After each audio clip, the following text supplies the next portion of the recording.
It's bad, folks, but it's not hopeless. You are Locked On Giants, your daily San Francisco Giants podcast. Part of the Locked On Podcast Network, your team every day.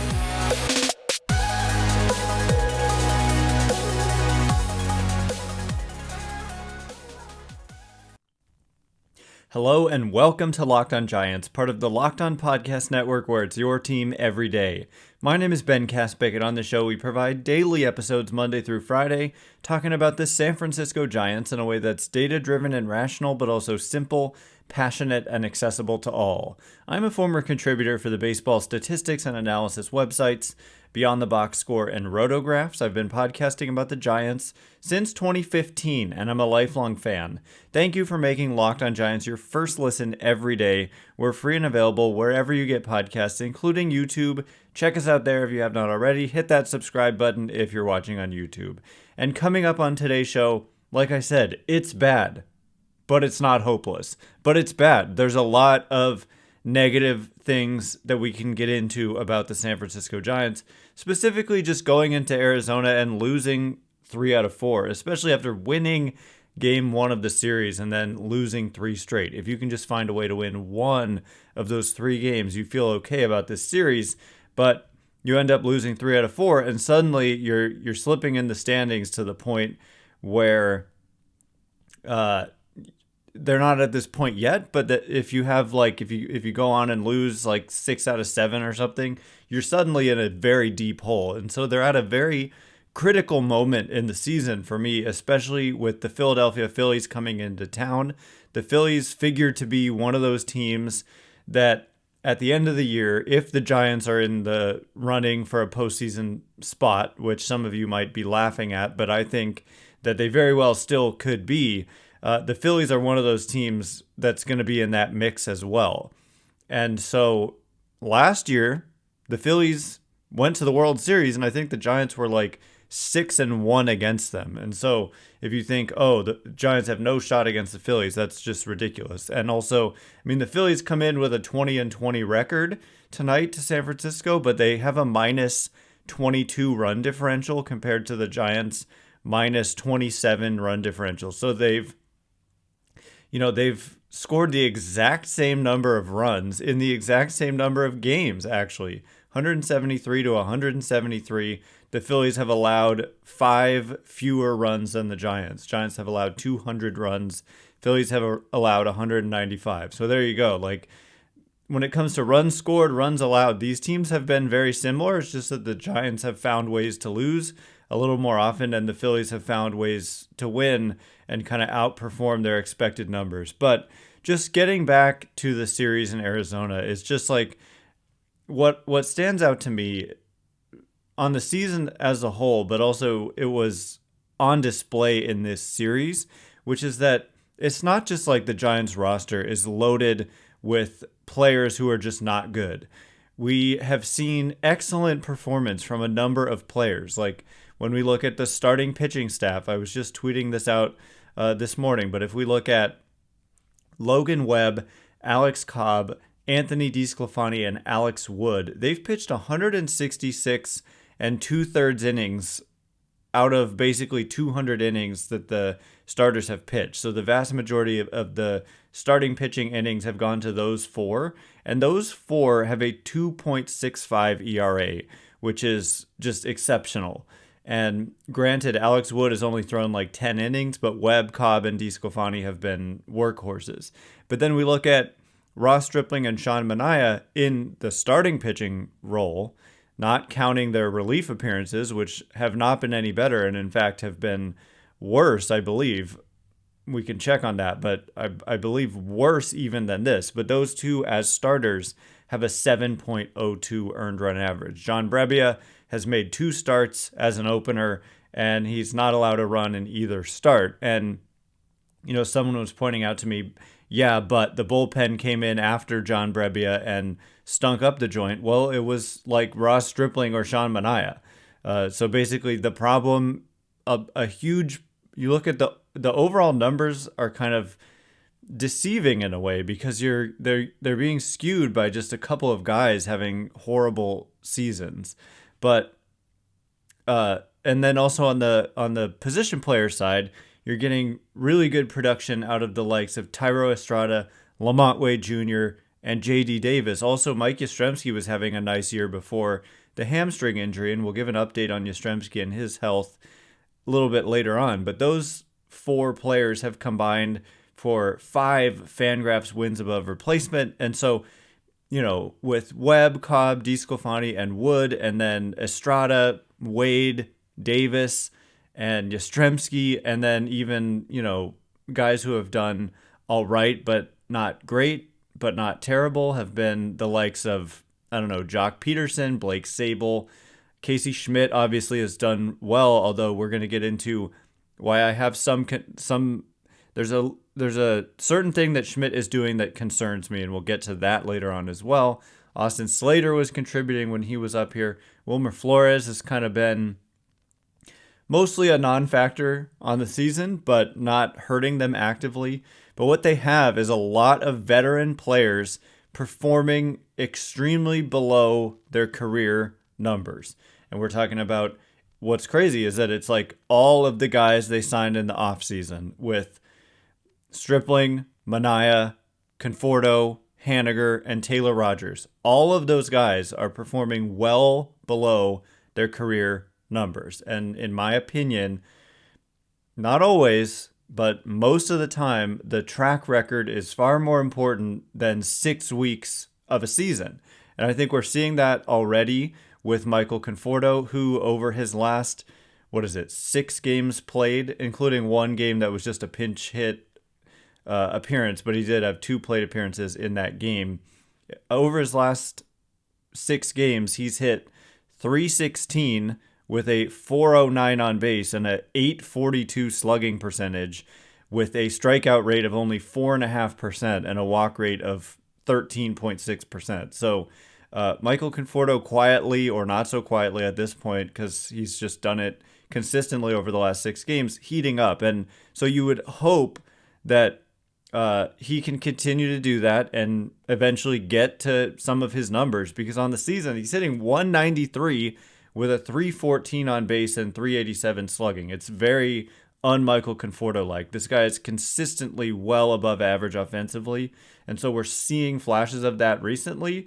And I think when all is said and done in a 162-game season, these guys usually get at least somewhere near their numbers. And Mitch Haniger is the same way, but he has not had a hot streak recently. He's just been ice cold. And so for the same reason, I expect that by the end of the year, if he can stay healthy, that he'll get to some of those career type numbers, which is just well above average production, killing left-handed pitching, and also being good against right-handed pitching as well. But so far, we haven't seen that. And so it's not hard to explain why the Giants are whatever they are, 17-23, when you look at like 5 guys have just performed extremely below expectations, essentially. And yes, you do have guys performing perhaps above expectations in Estrada and Wade and J.D. Davis, but what they're doing doesn't look like completely unsustainable. It's not like, oh, those are just bad players who are having hot stretches. Those look like quality players for the Giants. J.D. Davis with his improved defense. Estrada, I was always high on his potential to take another step forward. And then Wade, I mean, maybe the most impressive of all, just with the way he's been able to get on base. One of the tops in the league in on base percentage. So again, like some of these teams around the league where you look at the Giants are only a half game ahead of the Colorado Rockies for last place in the NL West, you're not going to find a collection of like 8-9 players who are just having really good seasons like you're seeing with the Giants. But what you've seen with the Giants is like a large collection of players who are having very down seasons so far. But again, like these are guys with track records. They're not just random players up from the minors who might have no hope of ever being good. These are players with track records. And so, I'll be fair. Like I was saying the same thing about Tommy La Stella, and it just never worked out. Injuries played a role. And so there's no guarantee that a track record leads to, getting to that track record. But more often than not, I mean, go look up at the numbers of Manny Machado and Carlos Correa. They are also having miserable type starts to the season. I believe in them as well. If they were on the Giants, I would be saying the same thing. These are players with track records, and that track record matters much more than the first 6 weeks of one season. So coming up in just a minute, some more tidbits from these games,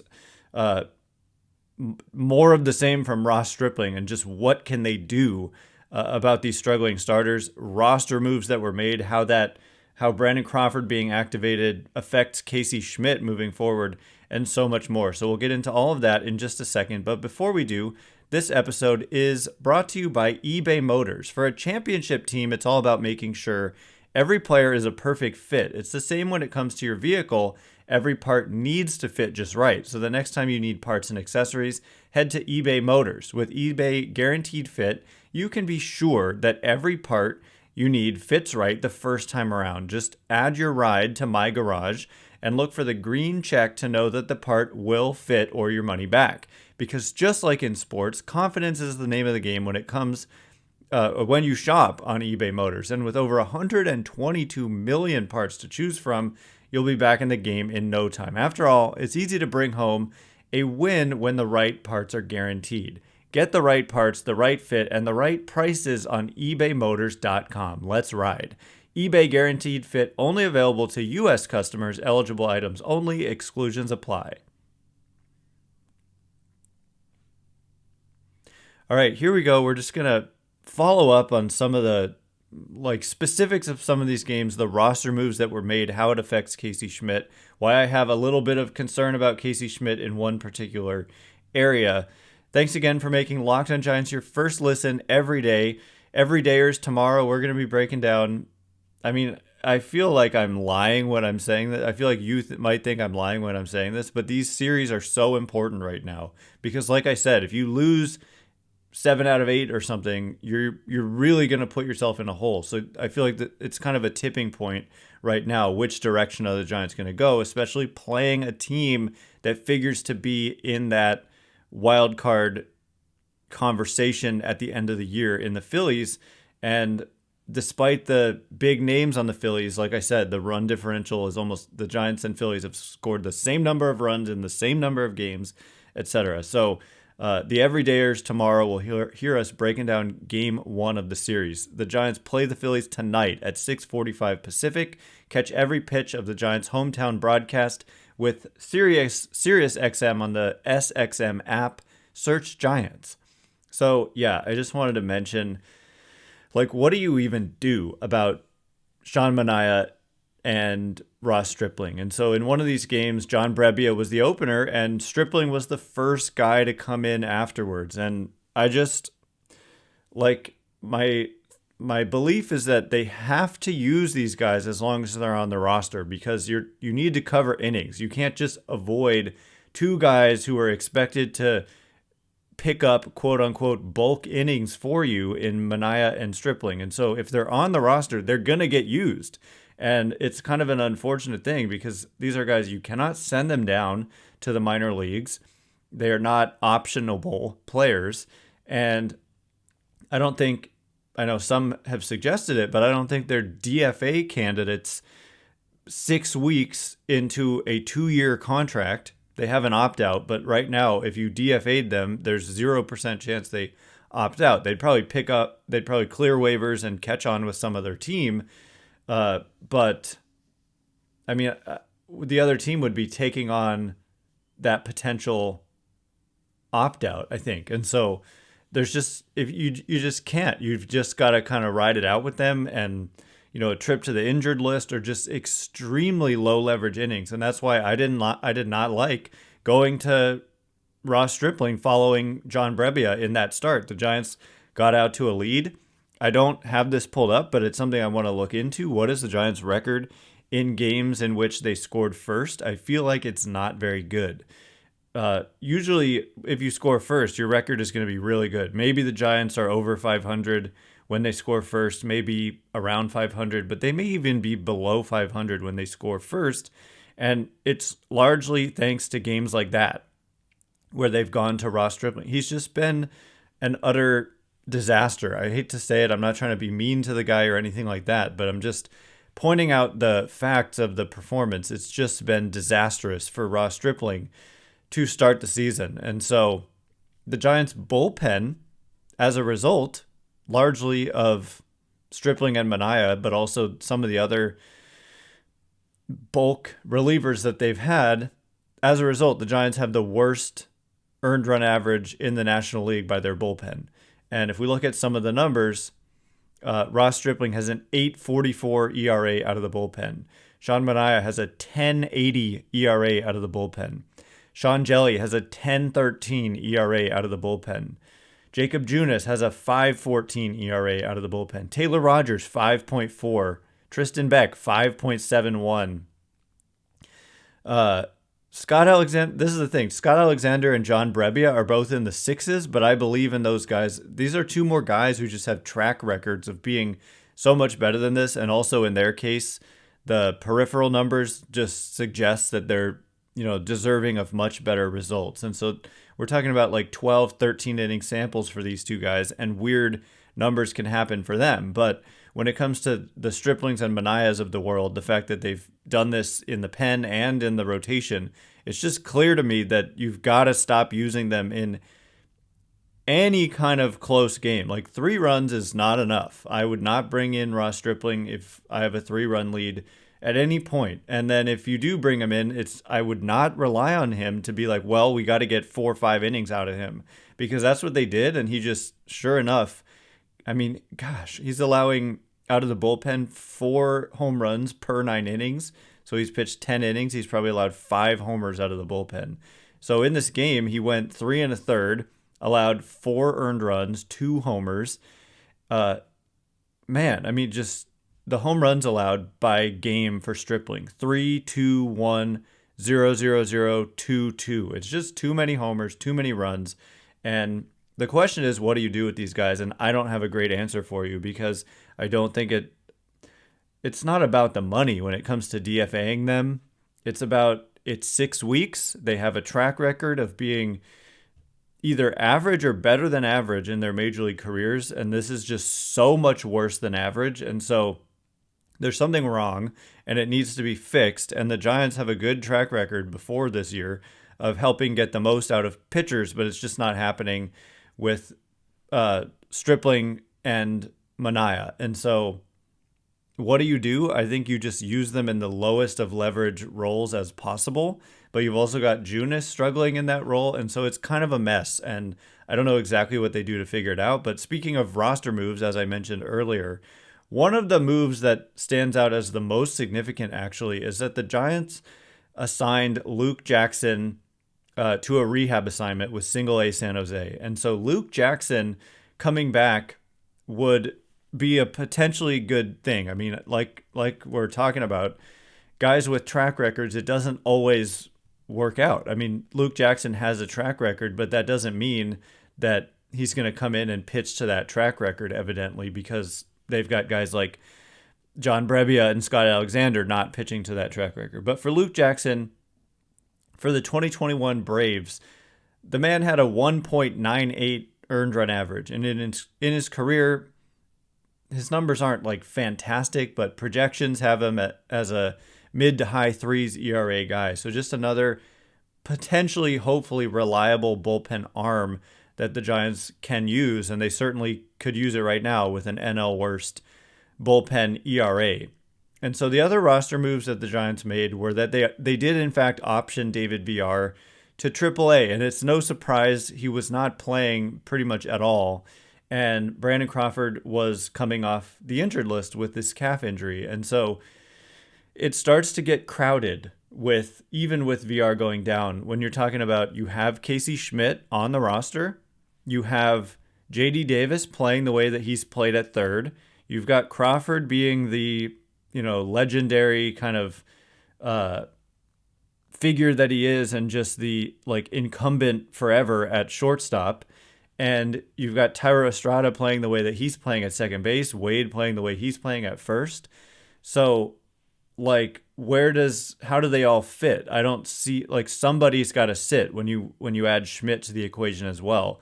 And you might say, okay, well, one of them could play DH, but certainly against right-handed pitching, Jock Peterson is that DH. And so it's not entirely clear to me how that is going to play out, but they've said that they want to use Schmidt in a role where, like, he's able to give David Villar or JD Davis, a day off, or Thairo Estrada a day off, and certainly Brandon Crawford some days off as well. So Casey Schmidt, though, he's still on the roster. We'll see if he's in the lineup tonight, and if it's, where he is. That's going to be something fascinating to watch moving forward. But coming up in just a minute, I have a concern about Casey Schmidt, and I'm going to share with you what it is. So stay tuned for that. But first, all right, as promised, I just like the beginning of the season, the beginning of his major league career for Casey Schmidt has obviously been mostly fantastic, but there is a giant red flag that I want to point out, and it's something we've discussed numerous times when he was in the minor leagues about his potential call up. It's something we've talked about with the likes of Kyle Harrison as well, and what it all comes down to, I'll tell you in just a minute. Thanks again for making Locked On Giants your first listen every day. Everydayers, tomorrow on the show, we'll be breaking down a critical Game 1 against the Philadelphia Phillies. You've got Alex Wood on the mound, making his first start since injuring the hamstring. Phillies are using an opener, I think a righty opener, going to be followed by a lefty bulk guy, and so it's going to be interesting to see how the Giants set their lineup knowing that. The Giants play the Phillies tonight at 6:45 Pacific. Catch every pitch of the Giants' hometown broadcast with SiriusXM on the SXM app. Search Giants. So Casey Schmidt, overall, he's played in 6 games. He's got 24 plate appearances. We're talking about a tiny sample.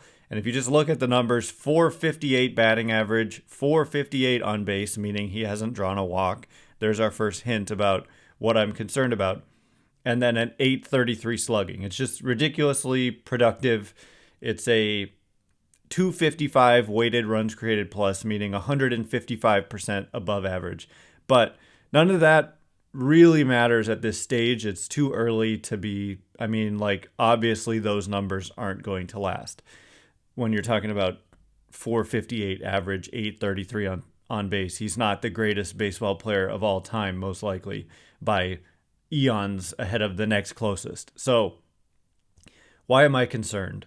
It's not just that he hasn't drawn a walk. That's not really the way I see it. What I see here is that he has swung at 53% of pitches that are outside the strike zone. So if you right now, if you just look back at any pitch that's been thrown to Casey Schmidt in his 24 plate appearances, if it's out of the strike zone, if I tell you in advance, this is going to be a pitch out of the zone, more than half of the time, if you were to watch that pitch, he will have swung at it. And that is not what you want to see. The league average for swinging out of the strike zone, I'm going to have to pull it up, but I'm just going to give you, I know Michael Conforto is a guy who's consistently good at not swinging at pitches out of the strike zone. Very consistent. This year, 27% chase rate is what we call this. So Schmidt right now is about double that. So 27% would be good. I believe that the league average is going to be, I'm going to try to pull it up quickly here, is going to be, what is it? It's outside the zone swing rate, about 31%. Okay, and so for Conforto at 27, that's better than average. But for Schmidt, 53%. So it's a small sample. But what he absolutely must do is stop chasing so much. If he chases, the league, it's like it took a handful of days, but the league has already figured out, throw this guy sliders off the plate away, and he's going to swing. Throw him in the dirt, he might swing. Throw a fastball up above the zone, he might swing. And so that's the adjustment, right? Clearly, like if you throw him a pitch in the zone, he's got the capability of doing damage. And actually, I'm really encouraged by the zone contact rate of 88.5%. We're not seeing kind of swings and misses at pitches in the strike zone. If it's in the zone, he's basically been hitting them, at least making contact, and obviously doing some damage. But you're just not going to get by with a chase rate of 53%. And so that needs to come down about 20 points to like 32%, 33% versus that high number. So it's a small sample. I'm not saying, okay, the 53%, that's just what he's going to keep doing. But what I am saying is that, and you could see it with just watching the at-bats. He has had a few at-bats recently where it's just like chase, 3 pitches out of the zone, swing, and he's out. And if you simply like don't swing, imagine being in a 3-0 count, which is just, it just makes such a difference to not chase out of the zone, because then you have count leverage and then they're forced to throw you a strike. And then when you can hit strikes, then you have great results and you're able to get on base more because you are drawing walks when you're not chasing, and then you get pitches to hit when you're not chasing. And so that is something I'm absolutely watching, but the defense has continued to really impress me. The other day we were talking about how he made the second hardest throw by an infielder this season. Well, he broke his record and the record of the guy who was ahead of him with the fastest throw on it by an infielder on a putout this season at 93 miles an hour. So the arm is legit. The defense is legit. The potential with the bat is there, but you just need to see him chase less. And that is the absolute key for Casey Schmidt as he moves forward in his career. So anyway, that is all the time we have for today. Thanks again for making Locked On Giants your first listen every day. Everydayers are going to hear us breaking down Game 1, hopefully a win. The Giants could badly use a win. The Phillies are coming off a shutout loss in Denver, of all places. And so hopefully the Giants can maybe kick them while they're down a little bit. And so the Everydayers will hear us talk about that. The Giants play the Phillies tonight at 6:45 Pacific. Catch every pitch of the Giants' hometown broadcast with SiriusXM on the SXM app. Search Giants. Once again, my name is Ben Kaspick. Check me out on Twitter at Ben Kaspick, KASPICK. If you like this show, please consider rating it or leaving a review. It helps me out a lot, so thanks in advance, and thank you to everyone who's done so already. I can't wait to be with you again tomorrow. Thanks again for listening. You are now Locked On Giants.